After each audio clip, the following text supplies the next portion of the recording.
Now, thinking of the Workers' Party 10-point programme, which of the points do you think would be more relevant for the people in Fratton?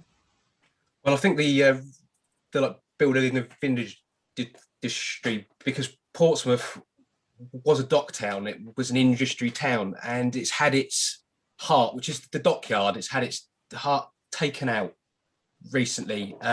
BAE systems are still there, and they are still sort of like maintaining warships, but in times gone by, the dockyard was the be all and end all of the city, and it's gone now. And I think it shows, especially in Fratton, because it's a proud area and it's a working class area. And I know that back in the day that everyone worked in the dockyard, you know, and it was a thriving area. There was a lot of shops and community. And I must admit, over recent years, it has gone downhill. And I've really only got to lay the blame at really greed from the local council and officials and everything like that. I know some of them have tried, but they can talk a talk, but when it comes to it, they talk about cheap housing. They want to do this, they want to do that, but they will want to make a cheap profit, which is also another point, which is the housing, which is the point about housing.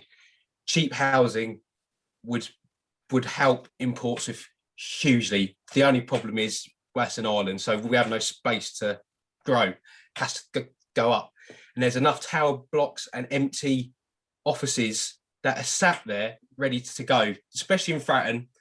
There's a tower, and in 2017 it was supposed to be turned into housing for like students, which is another issue, which I'll come on to.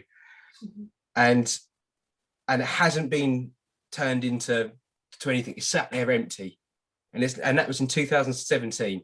It's been a long time, and it's been sat there empty, and that could have helped out families and the students that are coming into the city and into the area. Now, over the past 4 or 5 years, it has got really sort of like congested, because there are normal locals and there are students coming in, and there's not enough housing for the pair of them. And you know, and it does cause a little bit of friction, but obviously it's the university wanting to cash in by bringing in more students without having the proper infrastructure there. And it does cause problems, you know, which is an issue that has to be sorted, because like locals cannot get housing because the landlords are making money off of their students, because they know that they have to pay it, you know, and it affects both sides. I'm not demonising students at all, because they're bringing jobs, you know, they're bringing money in and everything all like that, and it's a really big help, especially into Fratton, which has been a bit of an area that has seen a decline.